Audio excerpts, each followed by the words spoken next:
I indeed will speak a little bit about the work that I've been doing over the last 20 years on the experience sampling method and how we can move from macro to micro environment. And I actually think my talk is going to be nicely complementary to what Michael Green has been talking about before. So what we've been doing is measure people in their normal daily life, and in a way, this is sort of moving us towards a science of behavior. And I want to speak a little bit to start with about a talk that you've heard 2 days ago by Thomas Insel, who was speaking about the use of technology to understand better what is happening to people. So he was talking about digital phenotyping, where you use the phone and everything that people do with their mobile phone to sort of predict when people will become ill. Now the question is whether this is enough and whether we don't need to do something additional.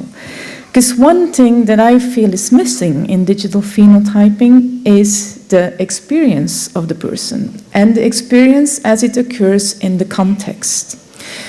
And I would call that the interactive phenotype. So do we also have to capture the interactive phenotype and how people behave, react, experience things in their normal daily environment? In a way, I think digital technology, if we just use it to build algorithms to predict, for example, when someone will become depressed, I think we miss an opportunity, and that opportunity is to make the patient a more active participant in his or her own treatment process. If we can use digital technology to actually make people aware of their own patterns of behavior, that may be more helpful to move forward towards, for example, a personalized approach in psychiatry. So what could that look like? And is it really feasible to add something additional to all the digital technology that we use? So that is what I will talk about today. And what I have been doing over the last more than 20 years is using the experience sampling methods. What is that? That is a method where we ask people to, in a very structured way, to give a self-assessment in the context of their normal daily life. We used to do that just with a diary and a watch, and the watch would emit a signal 10 times a day at random moments, and people will fill out questionnaires about that current moment. Of course, this has become much more easier. Now it's just an app on a phone, but basically we're doing exactly the same thing. So we ask people to fill out a questionnaire on that specific moment. That is about, for example, moods. How do you feel at this moment? Do you feel anxious, down, lonely? Do you feel relaxed, content? Also on symptoms. Do you hear voices? Do you feel suspicious? Do you feel that other people are influencing you? But also in the context. Where are you? What are you doing? Whom are you with? And how do you experience that context? Do you like the people you're with? Would you prefer to be alone? Do you like the activity that you're doing? And so that gives us a very, very rich picture. And so to speak, rather than just taking a snapshot, we're sort of making a film of how people are doing in their normal daily life. And I will now talk about how we can use this approach to get a better insight in what's happening in people, but also maybe to get to better treatment. So first of all, it can help us to improve our understanding of symptoms as they occur in real life. First of all, what we see is that there is a lot of moment-to-moment variability. not just in moods, but also in symptoms related to schizophrenia. So, for example, these are data of 2 different persons, and we see that people, that this lady, this is on Monday, several beeps per day, a score on 1 to 7, and there are peaks in paranoia, but also moments when this person is actually quite okay. Compared to this person, who is much more variable and has quite a few high peaks. But also hallucinations seem to vary a lot from moment to moment. Again, several beeps, and we see variations both in visual and auditory hallucinations. And this holds again for these participants. So if we just speak to our patients and we use a retrospective approach, it's very difficult to capture that variability. But this variability is actually quite interesting because it can help us in understanding what is driving that variability. Why are there moments when the peaks are so high, and why are there moments that the peaks are that there's actually none of these symptoms present? But it can also help us understand better negative symptoms. It's not just about the positive symptoms. For example, let's talk about anhedonia. So we ask people to rate their positive affect in the context of their normal daily life. We did that in a group with at-risk mental state, first episode of psychosis, and healthy volunteers. And what you see in the 2 patient groups is indeed that they score lower positive affect in the flow of their normal daily life, which could signal that they indeed have less capacity to enjoy or less hedonic capacity.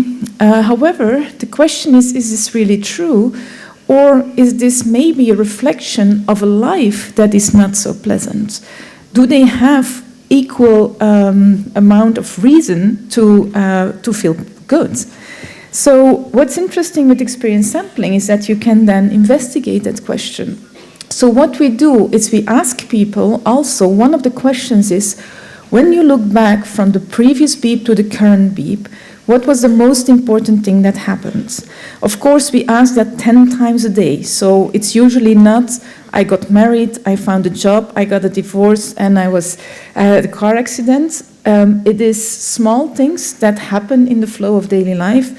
One of the beautiful events of me this morning was to step outside on the terrace and have a beautiful view on sunny Naples. So it's small things, but what we then can do is we can look at the moments when people report something pleasant, a little bit pleasant, more pleasant, and we can see how people react to that. So we can look at the association between their positive affect and positive events. So this is what we found when we look at that association. We see that, and it's a bit hard to see, but I'll explain. So this is the healthy volunteers, patients with first episode of psychosis, and patients with an at-risk mental state. And we basically hardly see any difference between these groups. So when something pleasant happens, all these groups have an increase in positive affect. They enjoy the positive things in life. Only there are fewer of these moments in people who suffer from psychosis. So, with the experience sampling method, we can understand the phenomenology a little bit better. We can disentangle what it is that's really happening in the context of real life. But we then can also capture the interactive phenotype. So how do people indeed react to the environment? I already talked a little bit about those positive events, but what about negative events? When people experience stressful things in daily life, how do they respond to that? And already many years ago, I published a paper showing that people with psychosis have a tendency to react stronger to stress. Not just in terms of increase of negative affect, so they have a larger increase in negative affect, but also they have an increase in psychotic experiences, the intensity of the psychotic experiences. Interestingly, that was also true for relatives who did not have a psychotic disorder, but who had an increase in these more subtle psychotic-like experiences when they experience more stress in daily life. Now, recently, one of my postdocs is looking at that in a bit more detail. And what is nice with experience sampling is that you have multiple measurements over a day, so you can not just look at the initial reaction, but you can also investigate how does that roll out and what happens over time. So basically, this is the first moment of the day when there is stress, and then you see these are the healthy volunteers, so their negative affect goes up a little bit, they have a peak. The peak is higher in a chronic group of patients with psychosis, and this is a group with early psychosis, including both at-risk mental state and first episode of psychosis. And you see that this group, in the early stages of psychosis, are most sensitive to that environment. They indeed react most strongly. They have the largest peak. But what was very interesting is that we then investigate what happens to the next moments. In a way, you can call this recovery. How quickly do people recover from that stressful event?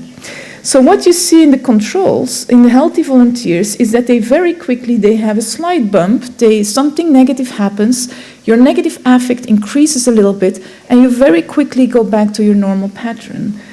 In a way, that's also true for the people with chronic psychotic disorder. So they have a peak, but they quite quickly go back to baseline. But what we see in these early stages of psychosis is that people have a much larger peak, and it takes them much longer to return to baseline. So not only they react stronger, but also it takes much longer to recover from that. So you see that it takes about 3 beeps later to recover, and a beep happens in a time frame of 90 minutes. So it's actually a matter of a few hours before people go back and recover from. So you can imagine if you just live your normal life, you have constantly these small stressors happening, and if you tend to react strong, and then it takes you a long time to recover, that has a major impact. This is also true for recovery in symptoms, and that's true for this group as well, mainly. So you see an increase in symptoms, and then it takes them 2 beeps to recover from that. So we see that it helps us in understanding how people react to the world, how the world has an impact, the context has an impact on the intensity of these symptoms. But we can also use this method to examine the social world. What is happening in the social world while it is happening in real life? And it sort of allows us to look at 2 different things. One is sort of what we call objective measurements, so that is mainly how much time do people really spend with other people, how much time are they alone. But also then next to that we can look at what we call the social experiences. How do people feel when they are together with others? For example, how do they feel judged? Do they feel safe? Do they like the company they're with? But also their intentions. I would rather be with others when alone, or I would rather be alone when with others. What we've seen is we looked at, for example, the social functioning scale, widely used scale to measure social functioning. And what we noticed when we compared the social functioning scale with experience sampling data is that it's quite good in capturing that objective social measures, but not really in capturing that social experiences. And maybe both are relevant. So we have a very large data set of people with psychosis, people at risk for psychosis, people with depression, based on the studies that we have conducted over all these years. And so basically what we see is that compared to healthy controls, so this is now the actual time people spend in these conditions, So we see that people with mental health conditions, those three groups, all spend much more time on their own, 40 to 50% of their time, compared to lower than 30% in the healthy volunteers. That people with depression spend more time with family and friends, and that basically that is people with the psychosis risk, for example, they're more time on their own, but when they're with others, they're more often with people they don't know that well. I think it's important to look at these things because it can help us quite a lot in understanding what's happening to people, but also how much we actually, what treatment is doing and whether treatment is affecting these things. So we investigated a group of non-remitted patients with psychosis, remitted and controls, and this was remitted based on the PANSS, so they were remitted based on symptoms. So what we saw was that the healthy volunteers, again, spent less time alone, but that both groups, remitted and non-remitted, spent equal amounts of time alone. They spent equal amount of time doing nothing, and they equally spent less time in goal-directed activities compared to the healthy volunteers, suggesting that when we say someone is remitted, we're not done and we didn't do enough. These people are remitted in terms of symptoms, but haven't been remitted in terms of participation, social interactions, and so on. We just recently finished the first wave of a large cohort study that we set up in Flanders in almost 2,000 adolescents aged 12 to 16. And also in that sample, we looked at these. First of all, just the results on the actual complaints. So this is also a community sample, a general population.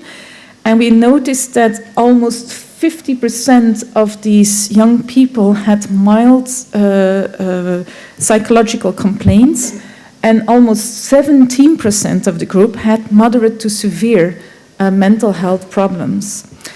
We then looked again at the social situation, and so what we noticed indeed is that we also made 4 quadrants, so in those with fewer problems and those with more problems.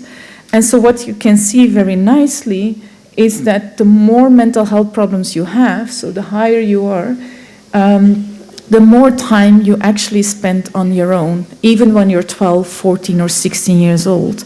So it already starts quite early. But what was very interesting was not just to look at the actual time spent with others, but also at these social experiences. And so what we saw was that the people with most mental health problems from this general population adolescent sample, that they, this is an intelligence test, I keep pushing the wrong button. So what you notice is that people with more psychopathology in this general population sample say that they feel the company they're with is less pleasant, they feel less safe when they're with others, they have a higher preference of being alone, so they say, yes, I want to be alone when they're with others. They feel more judged and they have less a feeling of belonging. So already at these early stages when mental health problems start to occur, you see an association with the social environment, and both on the objective level in amounts of time people spend with others, but also in the way the environment is experienced. One of the interesting data of this sample, which I didn't put in the slides, is also that we see that people who are more, who have better social skills, have more social competence, actually also present lower mental health problems. Of course, also there we can't speak about directionality, but it was an interesting association. All right, so experience sampling is helpful. It can teach us something about the actual symptoms. It can say something on variability of these. It can teach us something about how the interaction with the environment works, the interactive phenotype. But can we use this in practice? Is there a possibility to translate this to clinical practice, and how could that work? So, for example, I already said, well, we see that there is variability. So what would be very interesting, for example, is if we could start predicting, for example, okay, so this is a moment, this is paranoia, this is one day. You see at one point paranoia goes up and then it stays up for a while. So can we predict what is happening here? So why is the paranoia going up and why is it staying high? If we could predict that, then of course we could identify targets for treatment. We could maybe target the things that happen there. So we looked at it and we found, for example, that an increase in anxiety and a decrease in self-esteem is predicting an increase in paranoia. So you could say from a clinical point of view, maybe if we want to target paranoia, we need to work on self-esteem or anxiety. However, can we really translate that to the individual? So if you look at these data, I've already shown them earlier, so this is the paranoia. For this lady, you actually see that indeed, for anxiety, this is sort of going in that way. More anxiety, more paranoia, low anxiety, low paranoia. Also for self-esteem, which of course is going in the opposite direction, you see that it's working. So low self-esteem, high paranoia, low self-esteem, high paranoia, high self-esteem, low paranoia. So this lady would say, if you say to her, we know from the literature that anxiety predicts paranoia, this lady would say, yes, that's true, that's how I feel it. However, for this person, for example, it doesn't seem so aligned. For example, low anxiety, high paranoia. Low anxiety, high paranoia. High self-esteem, but also high anxiety and high paranoia. The second person would say, it doesn't really work for me like that. And then we would write down in our file, low insights. But this is not really true. For this person, this is how it goes. So what we did, the study where we found the group finding on anxiety, self-esteem, and paranoia, we looked at each individual patient. And that's the nice thing with experience sampling data. You have a lot of data from one person, so you can look at associations within persons. So what we found was that only for a few people, anxiety predicted paranoia. For other people, it was the opposite way around. First they became paranoid, then they became anxious. For some people, paranoia actually reduced the anxiety. For a number of people, only for 30% of these individuals, we could find an association. In 30%, there was no association, and in 30%, one of the variables had no variability, so we could not look at an association. A similar thing for the association between feeling tense or relaxed and paranoia. So some people become paranoid when they're more tense, but other people become paranoid when they're more relaxed. For some people, when they're paranoid, the tension goes up, but for some people, it actually lowers the tension. So you can see that for each of these people, you would need to do something different. And this is really how, what we can do with experience sampling. We can look at individual patterns. We're not talking about psychoeducation based on group findings. We can actually work on psychoeducation based on your own data.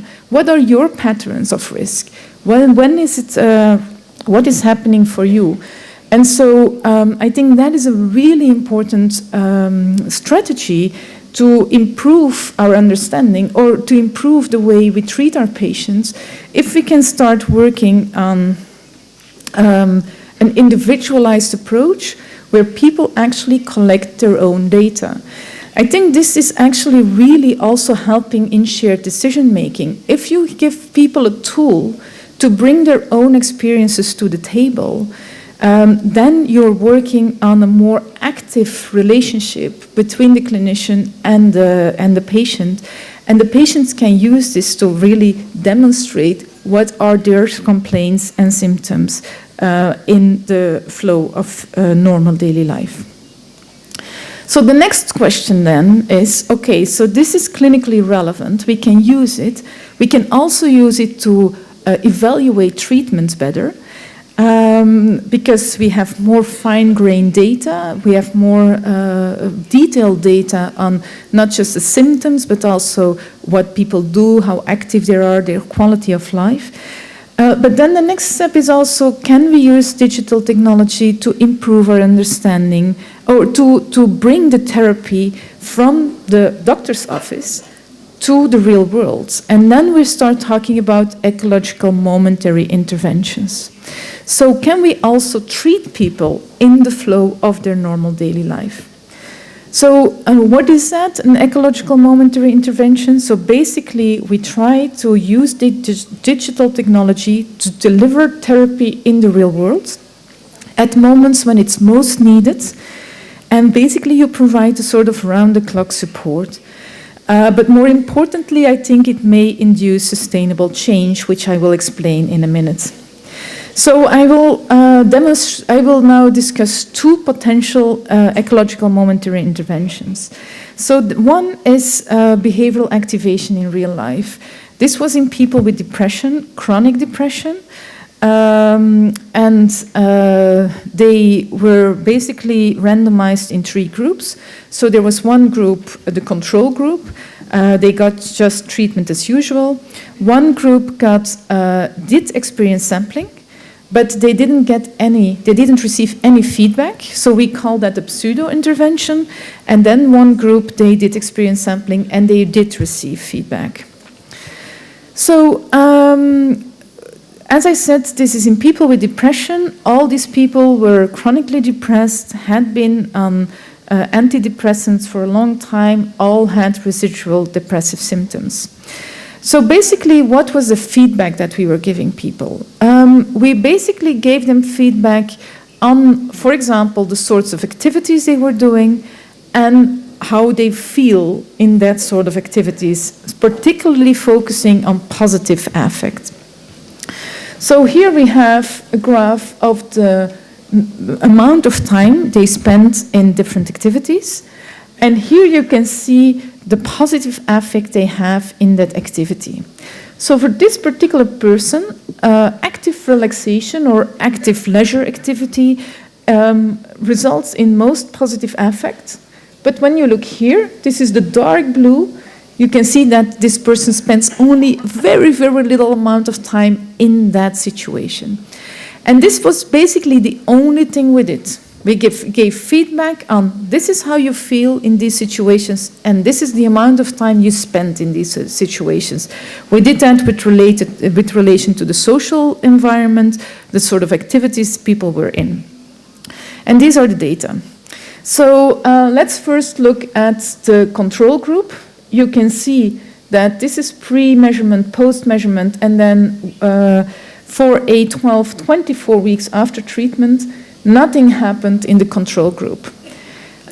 We call that group neglected as usual. Then we have the intervention group who got the pseudo-intervention. So these are the people who filled out experience sampling. But then, and so just to be clear, I just realized I didn't explain that very well. So people did experience sampling for 3 days. Then they came back, they got a feedback. The next week, they did it again, the next week, and they did it like that for 6 weeks. So filling out experience sampling for these 6 weeks clearly was helpful while people were doing it. However, it didn't last. So 24 weeks after treatment, their symptoms recurred. They went back to their previous level of depression. However, the people that got the intervention, what you can see and what is very interesting is that they started to improve and that they improved even further after 8, 12, 24 weeks. And this is what we usually don't see in an intervention study. Usually you see the highest effect immediately after the intervention, and then it sort of becomes a bit less. But here, clearly, by making people aware and giving people insights in their patterns, something changed, and people started to do something different. And that different pattern of behaviors resulted in less symptoms over time. What we saw was that people became more active, that they also were more in contact, spent less time doing nothing. And so this is a very interesting finding to see that by using something like that, you can give people tools to really work on their own problems. We are currently running a trial on, which is called Interact, and that is a trial on acceptance and commitment therapy in daily life.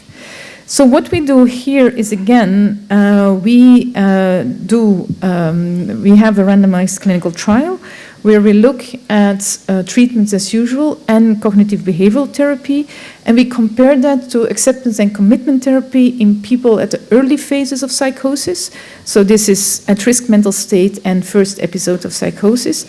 And what we do here, this is a multi-center study in Flanders and the Netherlands.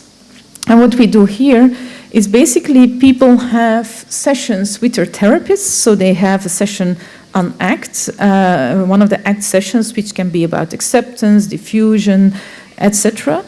But each time they see their therapist. When they go home, they get an app, and in the app they do experience sampling. So a few times a day they rate themselves, which is in and of itself sort of a mindfulness exercise. You think about your current feelings in this moment, but then they also get a short exercise. And so the idea is basically that it's very difficult to translate what you learn in therapy to your normal daily life. But now we ask people to just practice with the normal things that happen in daily life. And we hope that when they practice a lot with the normal small things, that they can also apply these techniques at moments when it's more needed. So we managed to, in the end, have 150 people in our trial. However, we are still conducting the follow-up measures, and therefore we cannot really look at the data yet. So we just have some data on feasibility right now, where people say, well, they found the app useful, they said the app helped with applying the exercises, and the app definitely helped in becoming more aware of how they feel. But they also said the number of beeps per day were burdensome and the duration of beeps were burdensome.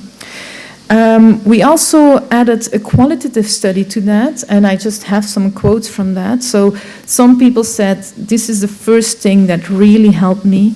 I very strongly believe my thoughts. That has come down.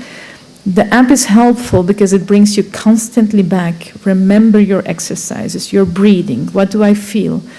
And the app created awareness about what I was doing and what I felt. But they also said, I did not like the beep.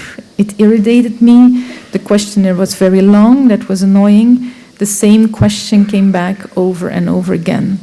So the development of this Interact and the ACT in Daily Life has been part of an ERC grant, and we now got money for implementation. So what we're basically currently are doing is collect all that information to improve the app, so that it's really becoming a clinically useful instrument. One of the things we do is now it was an hierarchical, so you had to first do session 1, then 2, and so on. Now we're just going to make it modular, so whatever the therapist is using in his therapy, that they can use the module in their normal daily life. We're probably going to reduce the questionnaire a little bit so that people can really use it. So I was really quick, so that's nice. Then we have lots of time for discussion. Just as a roundup of my talk, so what I think is very important is bring the personal experience back into the picture, So what for me would be an optimal strategy, because people of course cannot follow themselves or do self-assessments for days and days and days and days and months and years in a row. So I think what would be a very good strategy is to use something like your phone, sensors, wearables that people can wear for a very long time, not to signal you're becoming depressed, but to signal something is changing in your pattern of behavior. And that would be an excellent point for triggering an experience sampling period so it would basically signal maybe it's good that you start some self-assessment to understand what is happening in your life so that you can actually do something about that. And I think that would be a very, very smart integration of all these different ideas. So bring the personal experience back into the picture. Capture the interactive phenotype. The environment and the context is enormously important and clearly influences the way people feel, the way people behave, etc. So it's important to understand what are for you risk environments, where do you feel well, what sort of activity fits you well, what sort of social context is good for you. And then this can help us to provide tools for people to help themselves in real life. As I said, I think it's important for self-management, for shared decision-making. It helps to empower patients and to give patients the tool to bring their experience to the table. At the same time, I'm not a big fan of EMIs replacing psychologists, psychiatrists, clinicians. I think the best result will come when it's an integration of both. You need the person the face-to-face interaction, but at the same time with these tools, people can help themselves, can really in a very structured way practice and exercise in their normal daily life. And at the same time, when the symptoms come back, before they get an appointment with you, they may be already able to get some help that they need. And then I think it's really an opportunity now to translate this real life data into clinical practice. That's not the easiest thing to do. There's lots of barriers, technical barriers, ethical barriers, data, privacy, and so on. But it's really a challenge that we need to take on, because I think this is really helping us in improving our science of behavior. But more than that, I think this is one of the real opportunities for this approach is to get some precision medicine in psychiatry. I think this is really a tool that can bring us to personalized medicine.